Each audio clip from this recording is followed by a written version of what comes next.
ನಂತರ ನೀವು ಕೂಡ ಫೂಡಿ ಆಗಿದ್ರೆ ಈ ಪ್ಲೇಸ್ ನ ವಿಸಿಟ್ ಮಾಡಲೇಬೇಡಿ. ನಮಸ್ಕಾರ ತುಮಕೂರು, ರಾಧೆ ರಾಧೆ. ನಾನು ನಿಮ್ಮ ಫ್ರೆಂಡ್ ಧೀರಜ್ ಮಾತಾಡ್ತಿರೋದು. ಒಂದಲ್ಲ ಎರಡಲ್ಲ ಬರೋಬ್ಬರ್ 5 ಪಾಯಿಂಟ್ಸ್ ಹೇಳ್ತೀನಿ, ಕಿವಿ ಇಟ್ ಕೇಳಿಸ್ಕೊಳ್ಳಿ. ನಂಬರ್ 1, ಇಲ್ಲಿ ಯೂನಿಕ್ ಆಗಿರೋ ಡಿಶಸ್ ಸಿಗುತ್ತೆ. ಇಡೀ ತುಮಕೂರಲ್ಲೇ ಟಾರ್ಚ್ ಹುಡುಕಿದ್ರು ಸಬ್ಬಕ್ಕಿ ಇಡ್ಲಿ ಎಲ್ಲೂ ಸಿಗಲ್ಲ.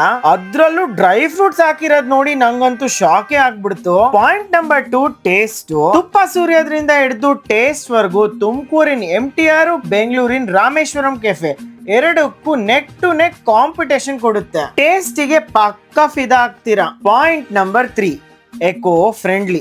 ಅಲ್ಲೇ ಕೂತ್ಕೊಂಡು ಬಿಸಿ ಬಿಸಿ ತಿಂದ್ರು ಅಥವಾ ನೀವು ಪಾರ್ಸಲ್ ಮಾಡಿಸಿದ್ರು ಎಕೋ ಫ್ರೆಂಡ್ಲಿ ಮೆಟೀರಿಯಲ್ಸ್ ಯೂಸ್ ಮಾಡ್ತಾರೆ. 4ನೇ ಪಾಯಿಂಟ್, ಸಖತ್ ಸಿಂಪಲ್, ಹೋಮ್ ಮೇಡ್ ಸ್ಟೈಲ್ ಅಲ್ಲಿ ಕುಕ್ ಮಾಡ್ತಾರೆ. ನಂಗಂತೂ ಸಖತ್ ಇಷ್ಟ ಆಯ್ತು. ಐ ಆಮ್ ಪ್ರಿಟಿ ಶೋರ್ ನಿಮ್ಗೂ ಇಷ್ಟ ಆಗುತ್ತೆ. ಇಷ್ಟೆಲ್ಲ ಕೇಳಿಸ್ಕೊಂತಿದ್ರೆ ಕಾಸ್ಟ್ಲಿ ಇದೆ ಅಂತ ಅನ್ಕೊಂತಿದ್ರೆ ಪಾಯಿಂಟ್ ನಂಬರ್ 5, ಇದು ಅಫೋರ್ಡೆಬಲ್ ಆಗಿದೆ. ಐ ಥಿಂಕ್ ನಿಮಗೆ ಈಗ ಗೊತ್ತಾಗಿರುತ್ತೆ ಯಾಕೆ ಹೋಗ್ಬೇಡಿ ಅಂತ ಹೇಳ್ತಿರೋದು. ಕಂಪ್ಲೀಟ್ ಆಗಿ ಅಡಿಕ್ಟ್ ಆಗ್ಬಿಡ್ತೀರಾ ನೀವು. ನಾವು ಪುಡಿ ಇಡ್ಲಿ, ಸಬ್ಬಕ್ಕಿ ಇಡ್ಲಿ, ರಾಗಿ ಮಸಾಲ ದೋಸೆ, ಗೀ ರೋಸ್ಟ್ ಇಡ್ಲಿ, ಮೆಂತ್ಯ ಪಲಾವ್ ಹಾಗೂ ಪುಳಿಯೋಗರೆ ತಗೊಂಡಿದ್ವಿ. ಲಾಸ್ಟ್ ಅಲ್ಲಿ ಗುಲಾಬ್ ಜಾಮೂನ್ ತಿಂದ್ವಿ, ಪಾರ್ಸಲ್ ಕಟ್ಸ್ಕೊಂಡ್ವಿ. BLR's ಫುಡ್ ಟ್ರಕ್ ಅಂತ ನಮ್ ತುಮಕೂರಿನ BH road Pai showroom opposite ಅಲ್ಲೇ ಈ ಫುಡ್ ಟ್ರಕ್ ಲೊಕೇಟ್ ಆಗಿದೆ. ಸಂಜೆ ಮಾತ್ರ ತೆಗ್ದಿರುತ್ತೆ, ಟ್ರೈ ಮಾಡಿ and let me know your experience.